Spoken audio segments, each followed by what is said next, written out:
Ancient Egypt is without doubt the most important civilization that the world has ever seen. Starting in the early years of the Old Kingdom, 4,500 years ago, the pharaohs and their builders began to build the Great Pyramids that would leave an indelible mark on human history. If you stood in front of the Great Pyramid of Khufu and you know nothing about Egyptology, you will never believe that a human being could build it.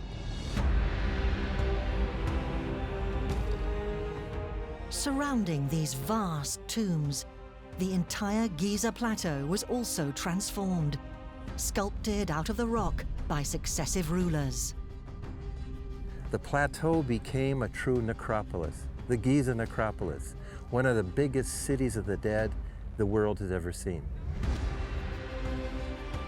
Today, specialists from all over the world are working to solve the mysteries of this monumental site. But one structure still eludes them: the sanctuary's legendary guardian, the Great Sphinx of Giza, carved into the mountainside. They cut off the biggest statue of Egypt, 73 meters long, 21 meters high.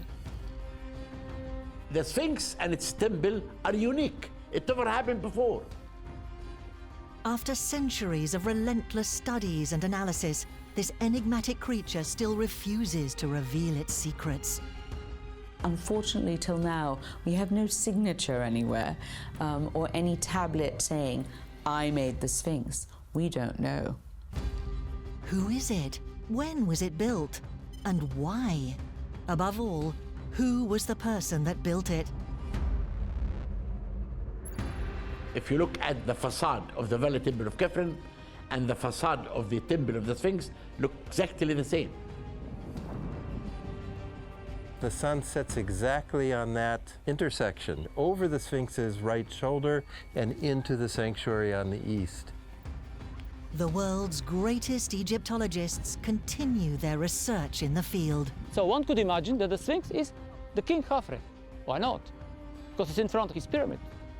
But in fact, it's much more complicated than that. Have to see better. They are unearthing new clues, interpreting them, and challenging their theories as they attempt to reveal the true story of the Sphinx.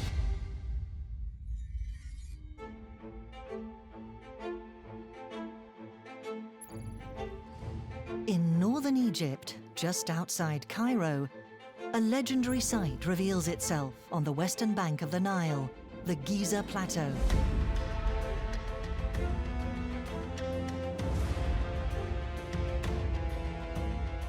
Here, the famous tombs of the pharaohs stretch to the sky, still standing after more than 4,500 years. This place is teeming with stories and legends.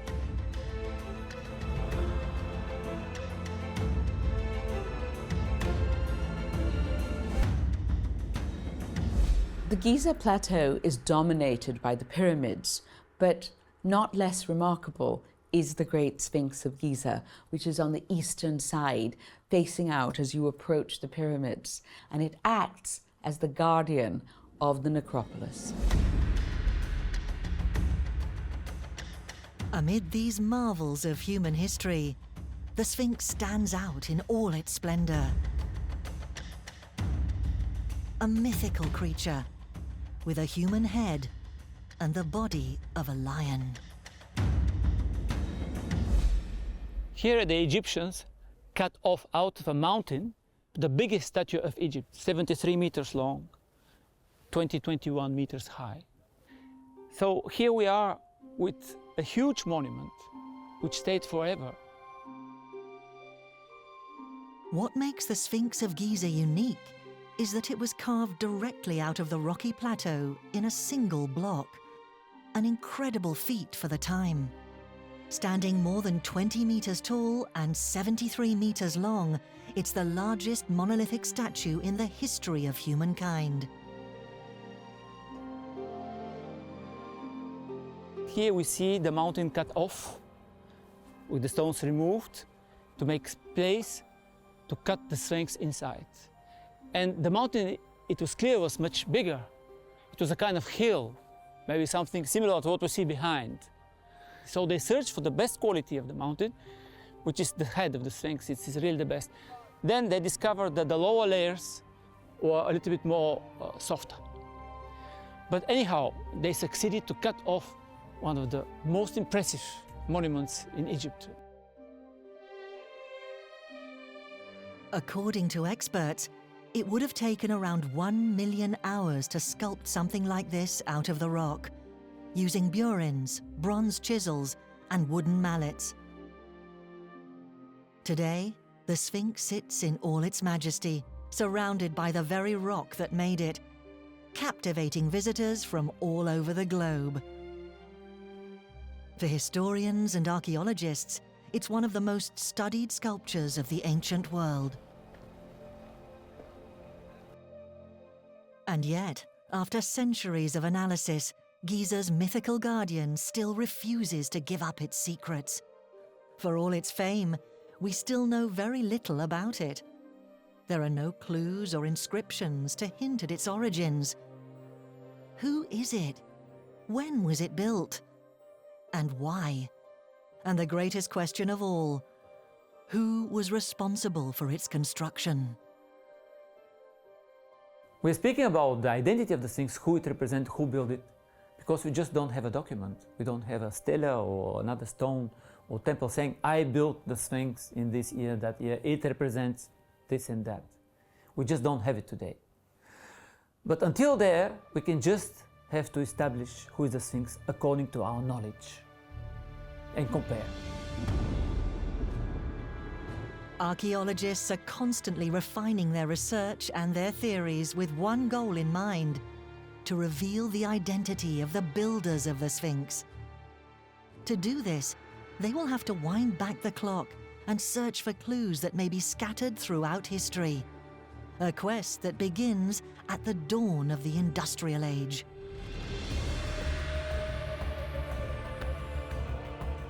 In the early 19th century, this monumental statue watching over the pyramids looked nothing like the one we know today. Back then, 200 years ago, the Sphinx was almost entirely covered in sand. Anyone who came across it saw nothing but a head rising from the desert. In modern times, during the 18th and the 19th century, the Sphinx was just known with his head. So people didn't know what it was. It was the head of a man, maybe a pharaoh. People maybe didn't know so much. So they were just seeing a head cut out of a mountain. Most of the people could maybe imagine a colossus, a standing or sitting colossus that you can see elsewhere in Egypt, of huge size.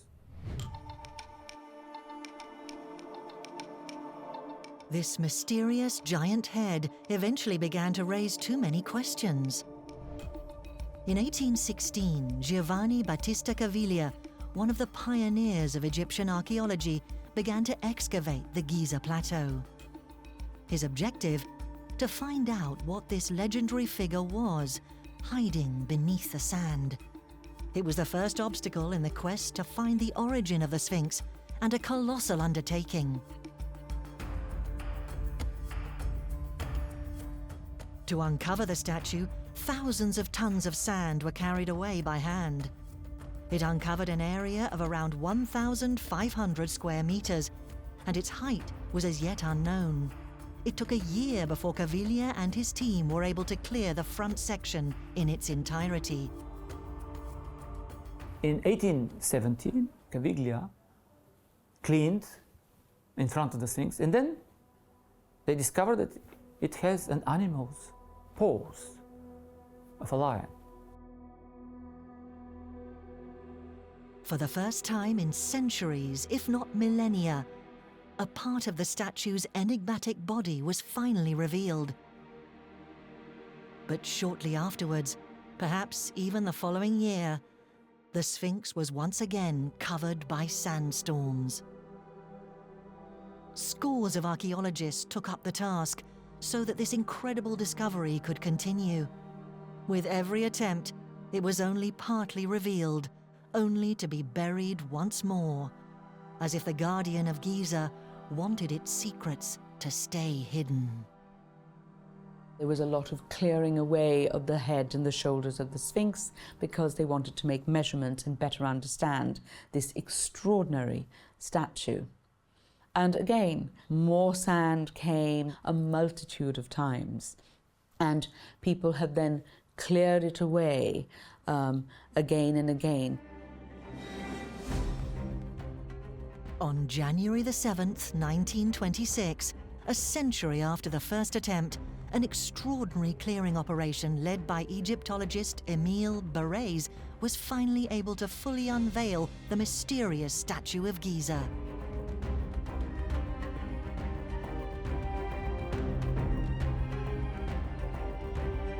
It came out after maybe 1,000 years or something, maybe 2,000 years. It came out as it was, with the whole body. I think it was an amazing image at that time to discover such a huge statue on Earth. And then started immediately, because people understand that this is something unique, unusual. People started immediately to think who it was. The first crucial stage was now complete. Freed from the sand's clutches, the Sphinx could now begin to tell its story. Emile Barrès and his team went over the vast statue with a fine-tooth comb in the hope of understanding more about it. The first thing they noticed was that the Sphinx had been restored several times over the years.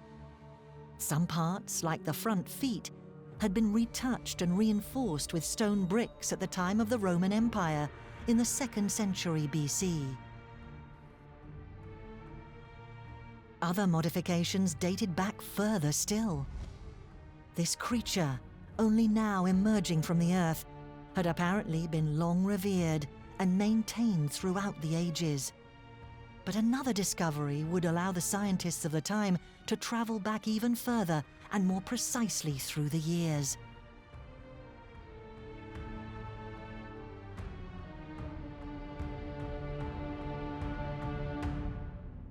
That new discovery was the dream stela, a massive block of pink granite carefully positioned between the two giant paws, standing over 3.5 meters tall and 2 meters wide. On it, the archaeologists discovered a vital message. For the first time in history, it mentioned the Great Sphinx, a vital relic for anyone hoping to discover the origins of the mysterious statue.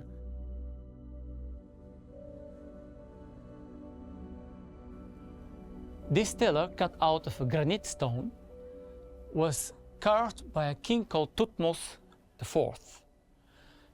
And he's representing himself making offerings to the god, Horus of the horizon, to the Sphinx. He's considering the Sphinx as a god. And he's explaining the story.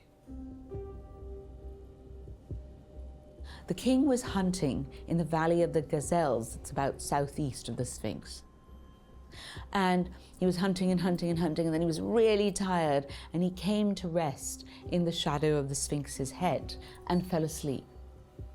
And there he had a dream in which the Sphinx came to him and said, "If you clear the sand away from me, you will become king of Egypt." Because at that point, he was not the heir, he was just a junior prince. So, according to the dream stealer, Thutmose cleaned away everything around the Sphinx, he did some restoration, and then he became king because his older brother died. And then he erected the dream stealer, telling the story of how he had been the chosen one. It is really a propaganda, because he's saying, I was placed here by the god Sphinx. He's a kingmaker. Most probably had difficulties to succeed. You know, succession of a pharaoh is not always easy. So Thutmose is saying that it was because of the god Sphinx he became a king. And the central line is saying exactly this. If this story is true, the idea of digging the Sphinx out of the sand had already been raised many years before. In fact, we know that Thutmose IV reigned over Egypt at the start of the 14th century BC during the Golden Age of the 18th dynasty, a period when the Kingdom of Egypt was reunited, dominated the region, and when the stakes of holding power were very high indeed. We found something politics on that stela, the story. We found that he killed his elder brother. He was supposed to be the king of Egypt. This is why he wrote this story, to show that the God, it chose him to be the king of Egypt. Then everyone will forget the crime that he did.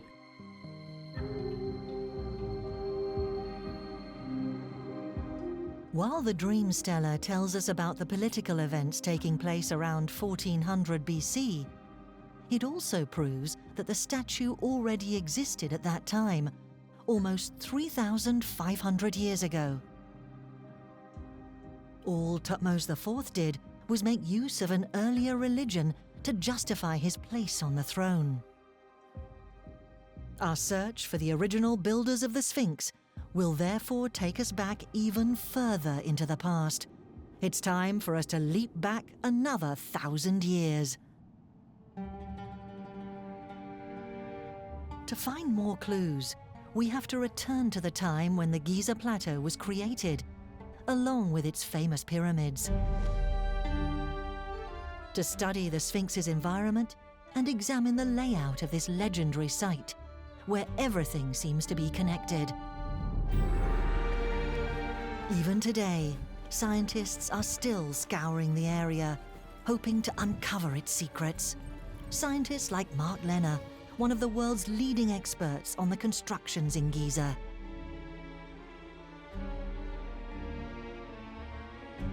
When I walk the Giza Plateau, every time I'm always taking pictures because I'm always seeing something new. It's like my notebook. I take it with me all the time, and I'm always taking pictures, even if it's the same picture that I've taken many, many times before. So like right now, I'm seeing we're right on the diagonal of the Great Pyramid of Khufu. And one interesting thing about the relationship between the Great Pyramid and the Sphinx is that the diagonal points right at the Sphinx to the southeast. And so, for example, if I take a picture of this perspective and then one of the Sphinx, the two pictures suggest to me that I should look again at that alignment. According to experts, almost all of the Giza Plateau was sculpted during the 4th dynasty, around the year 2500 BC.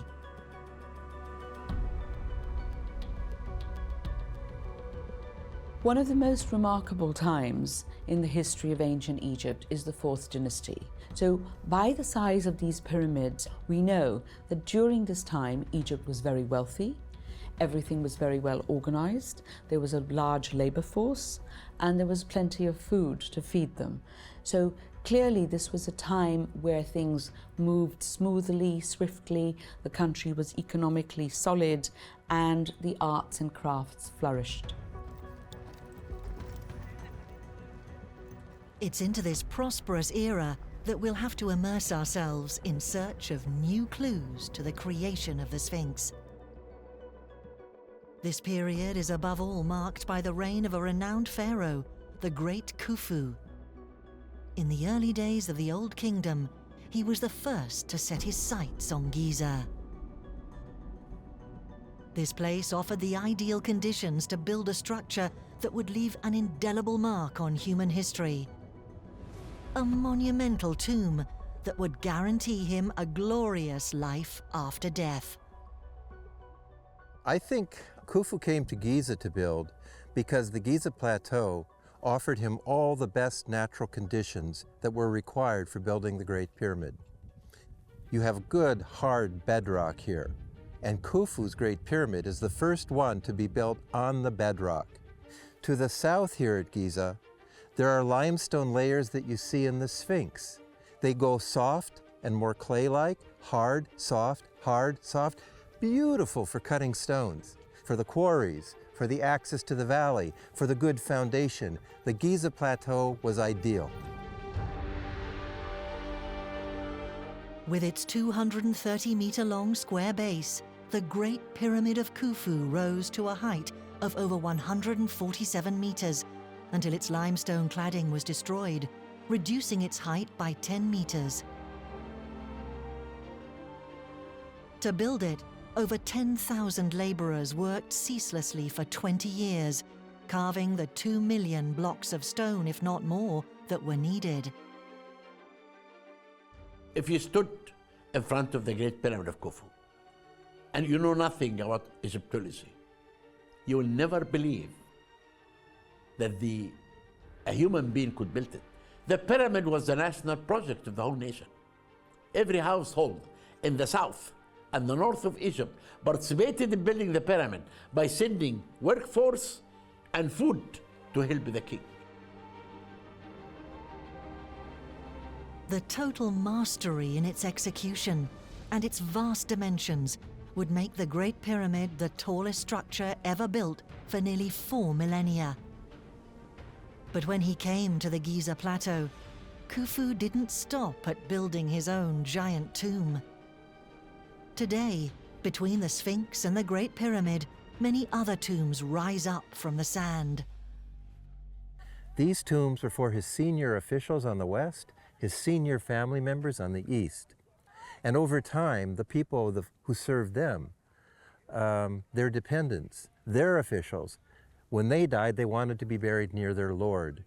As he was building his pyramid, he was building an acropolis, a city of the dead, one of the biggest cities of the dead the world has ever seen.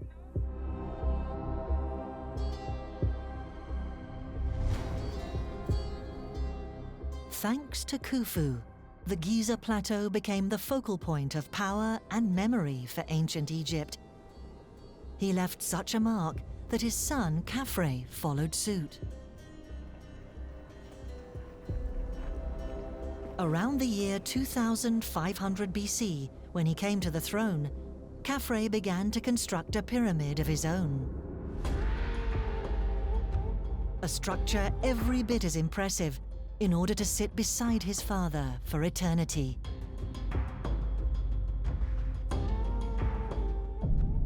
The building of Giza's funeral complex was a gradual process. A few years later, Menkore, the son of Khafre, added his own Great Pyramid. It took just 3 generations for this legendary site to take shape in the form that we know today. It is extraordinary that one family, in the space of about 60, 70 years, had managed to transform the face of Egypt for millennia to come. And the more we have learned, the more we realize that the best question is maybe not how did the Egyptians build the pyramids, but how did the pyramids help to build Egypt? By amassing all these resources, by establishing a bureaucracy, accounting to make these giant pyramids, it put a spin on Egyptian civilization like a giant gyroscope, sending it into a new direction. And it was never the same again. According to Egyptologists, it was almost certainly during this flurry of activity on the Giza Plateau that would change Egypt forever that the Sphinx was carved, as if to offer protection to this nascent necropolis. But there's one thing we still don't know. Which of these ambitious pharaohs ordered its construction? To shed some light on the mystery, we need to take a closer look and carefully observe this guardian of the pyramids. This was the first challenge of Mark Lehner's career. I was determined to come and work here at the Sphinx because I was drawn by the legends of a lost hall of records and the questions of who built the Sphinx and when and why. So I spent every waking moment that I could out here on the Giza Plateau, and especially the area around the Sphinx. It was in 1977 and 78 that I first started working here, actually, and doing archaeology and making maps. I was particularly concerned that nobody had mapped the Sphinx in detail. So we arranged a project to map the Sphinx to scale. As astonishing as it may seem, this structure that had been revered for thousands of years and fascinated generations of archaeologists had never been precisely mapped. So Mark Lenner began the ambitious process of photogrammetry, a technique that uses photography to precisely record the dimensions of an object. In just a few weeks, he was able to produce the first accurate plans of the statue, not just the design, but also the topographic curves, the structure of the rock, and the tool marks left over time. All this work was carried out on the front and the two sides of the body. For the first time, we could see the Great Sphinx in a drawing, like an architectural drawing, to scale. That took 3 weeks, but we couldn't use the photogrammetry to do a bird's eye view, a straight-on map. So I did that by hand, and it took me 2 years. I did a series of drawings, the top of this paw, the top of that paw, the top of the back, the top of the head, and then I put the drawings together through survey like a jigsaw puzzle. The result is this 1:50 map of the Great Sphinx, the master plan, stone by stone. For the first time in history, the Great Sphinx could be studied in detail with scientific precision. What became exciting and satisfying for me was no longer looking for lost civilizations, or even so much the kings and the queens and all the fancy people. What I really loved was capturing ancient realities as they are and freezing them in photographs, line drawings, and then trying to understand what they mean. When you reach the Giza Plateau, one thing is immediately apparent when you examine the Sphinx. The statue, with its lion's body, is perfectly aligned with the pyramid of Khafre, situated on the higher ground. It's a coincidence that deserves a closer look. Entering this colossal edifice means squeezing along corridors barely big enough for a human being and descending 100 meters beneath millions of tons of rock.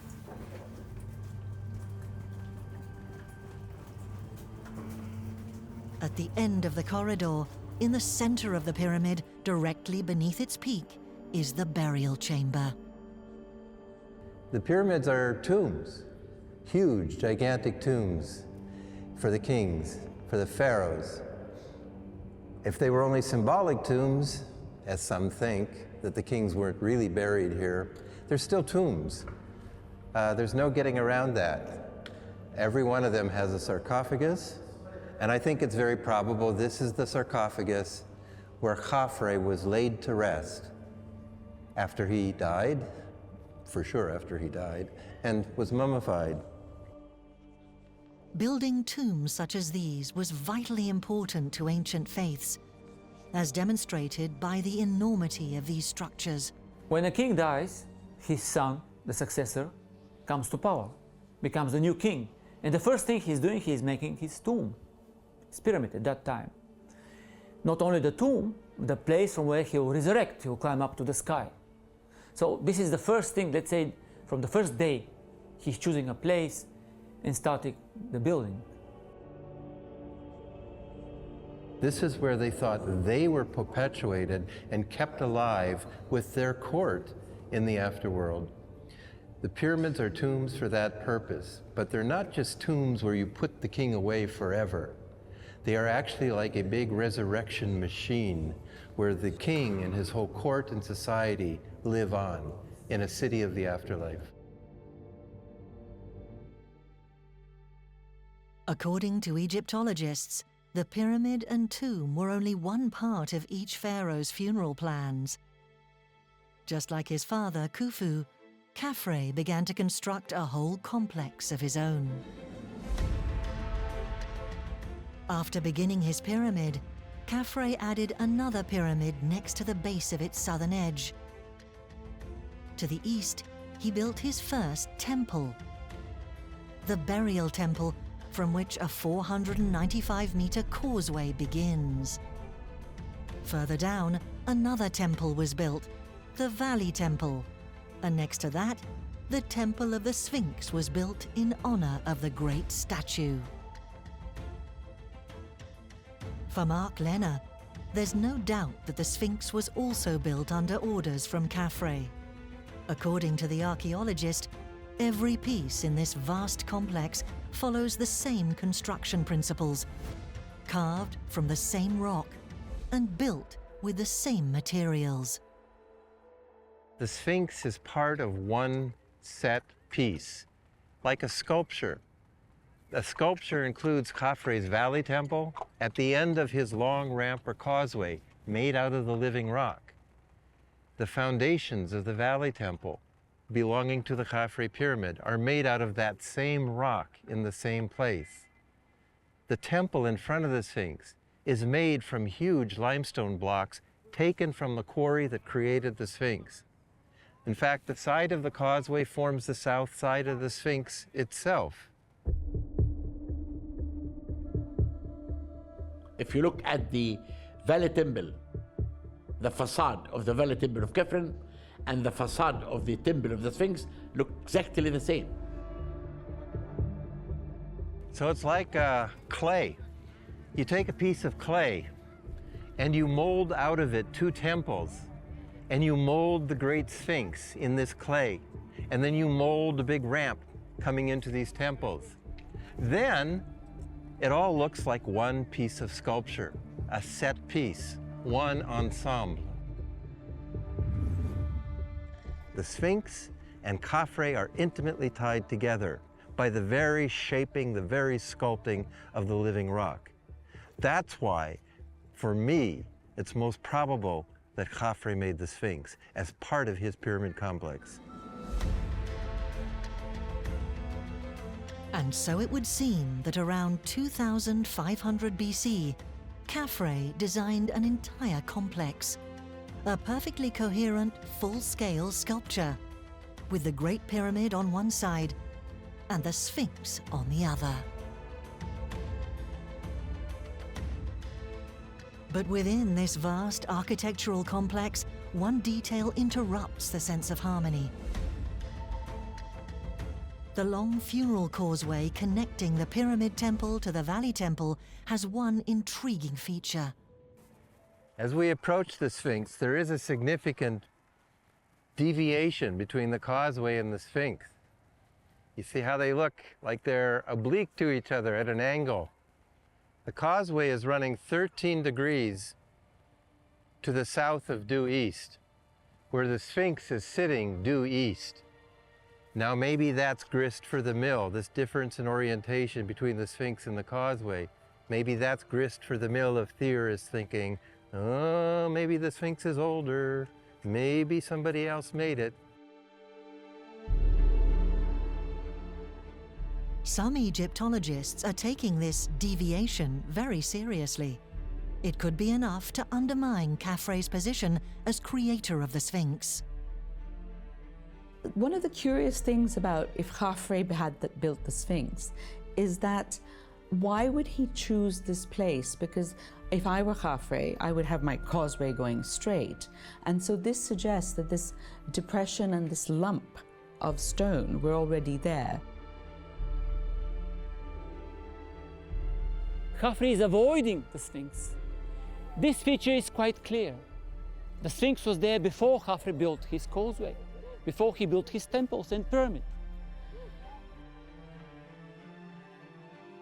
Based on the site's geometry, the Sphinx could well predate Khafre. It could have been carved here long before his reign. We therefore need to see it from another angle. So when we arrive here, there is something very simple. We see the Sphinx, and behind, the pyramid of Khafre. So one could imagine that the Sphinx is the king Khafre. Why not? Because it's in front of it. But in fact, it's much more complicated than that. Have to see better.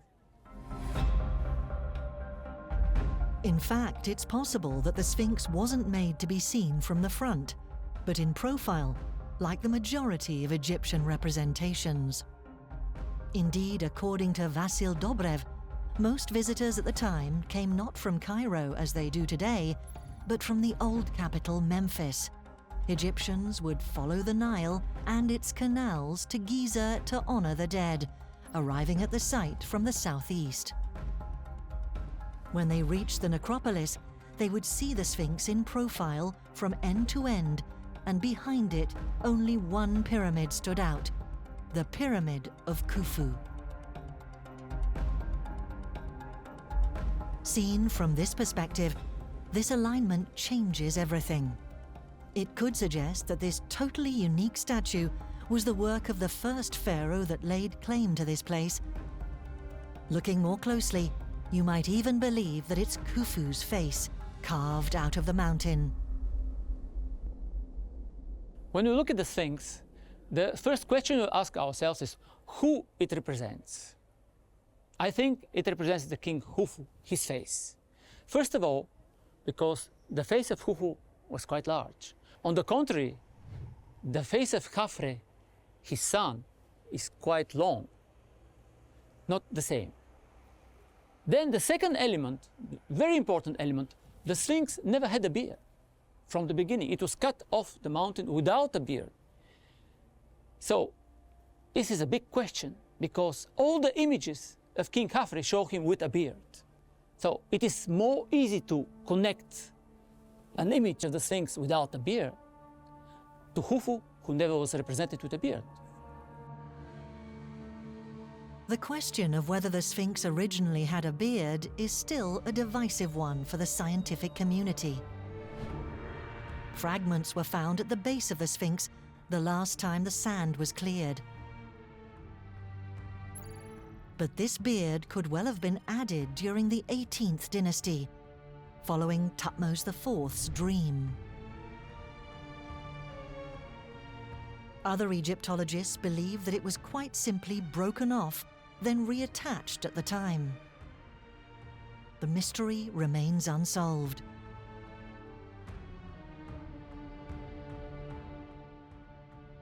Whatever the case, there is one last factor to support the theory that it's King Khufu's features that are carved in the stone. And that's the Nemes, the iconic pharaoh's head covering worn for thousands of years in ancient Egypt. If we look closely, the Sphinx's Nemes displays a particular pattern. The Nemes of the Sphinx is pleated. One large pleat, two small pleats. One large pleat, two small pleats. This pattern of pleating the Sphinx, we can find it with a fragmentary statue found in the temple of King Khufu. So we can connect it with King Khufu. On the contrary, all the images that we know of Khafre with the Nemes, it is always flat. It is never pleated. So this is a very important feature. Khafre wouldn't represent himself with something so different from the other images that he represents himself. On the contrary, the pleated Nemes can be connected with a statue of King Khufu.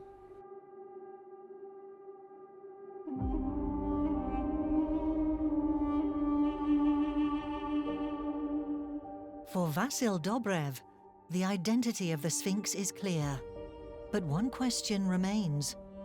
When we look in detail at the layout of the Giza plateau, it appears that all of Khufu's structures are located to the north of the Sphinx. Whether it be his pyramid, the different cemeteries, or the huge tombs for the members of his court. Why then would he order such a colossal statue to be built so far from the rest of his complex? This undermines the theory that Khufu created the Sphinx. Perhaps the truth lies elsewhere. The Sphinx could still be a representation of Khufu, even if the pharaoh didn't build the statue himself. Perhaps we're dealing with a tribute to the deceased king. This seems plausible when we consider the many symbols that are found around the Sphinx. Around the statue, everything seems to point to a heavenly power, the sun. The decision to portray a hybrid, neither human nor animal, follows the tradition of the Egyptian pantheon, but subverts it. While gods are portrayed with human bodies and animal heads, the Sphinx reverses the roles, placing a human head on an animal body. It's a lion. A lion is a solar animal.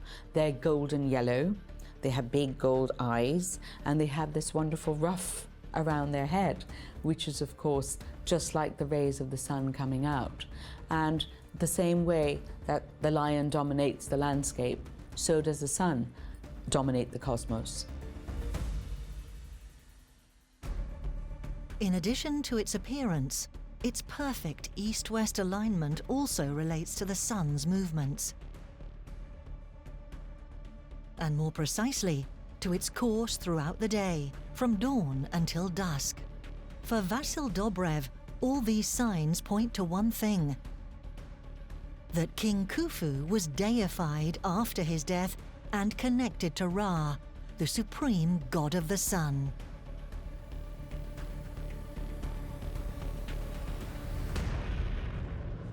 The idea is most probably that Khufu is divine.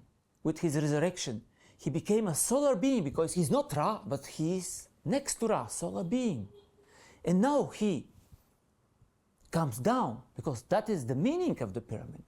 The pyramid itself, it is the solar rays coming from up to down.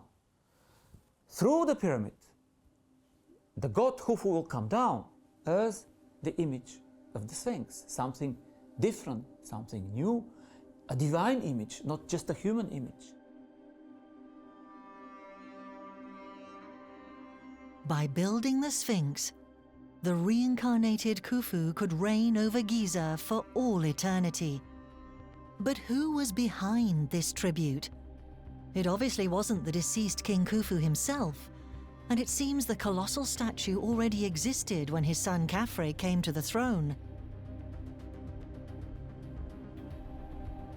We must therefore look to another pharaoh, a king who is often overlooked, Djedefre, Khufu's firstborn son, the son who was his direct successor. The timing is perfect.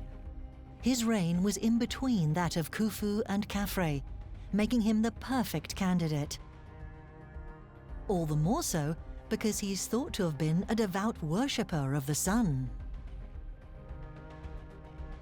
At the time of Djedefre, there is a very important cult for the sun. He himself starts to call him the son of Ra. But when he's saying, I'm the son of Ra, he's assimilating his father, who is now resurrected as the god Ra. Djedefre's close connection to the god Ra strongly suggests he was involved in building the Sphinx, that most sun-like of sculptures.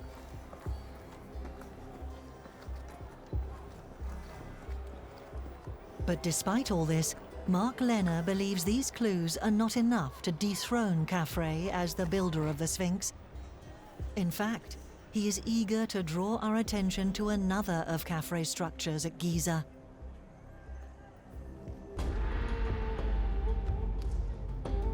The Temple of the Sphinx, another building in this great complex whose structure is also orientated around the sun and sits right at the foot of the statue.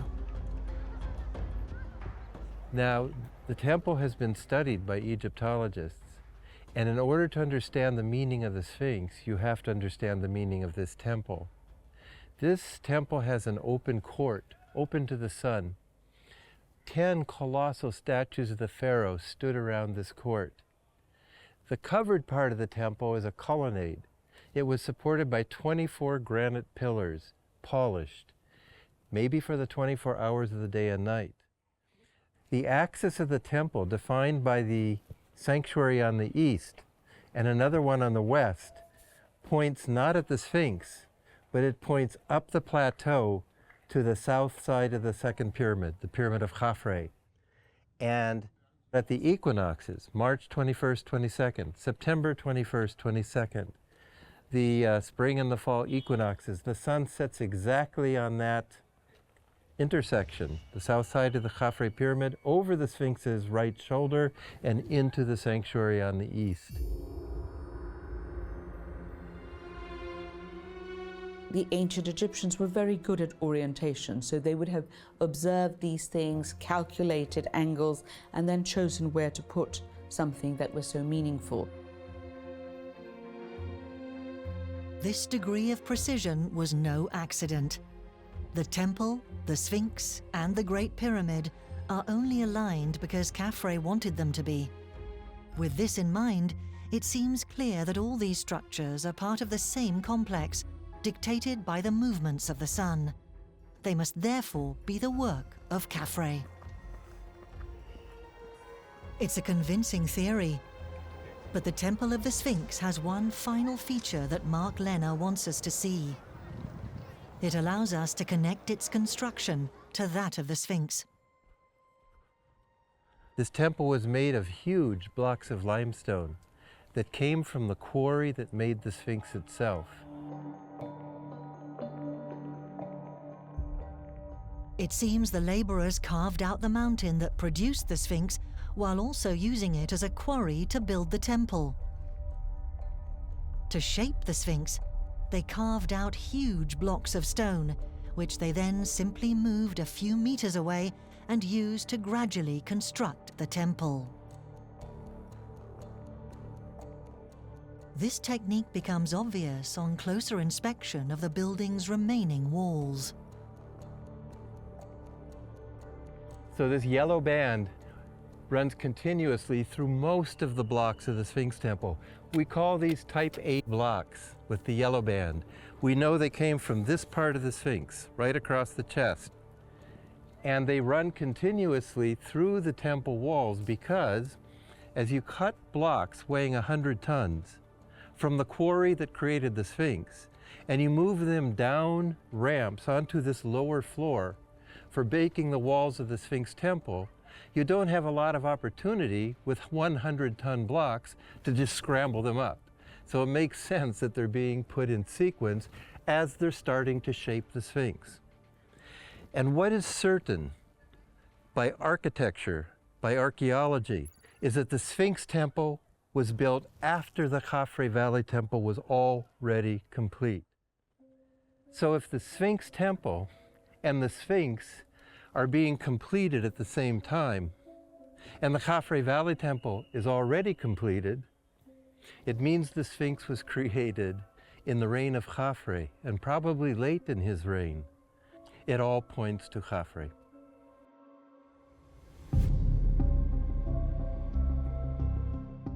With this timeline in mind, it's hard to deny that Khafre had a role in the construction of the Great Sphinx. In any case, that's what the clues that remain on the site today seem to suggest.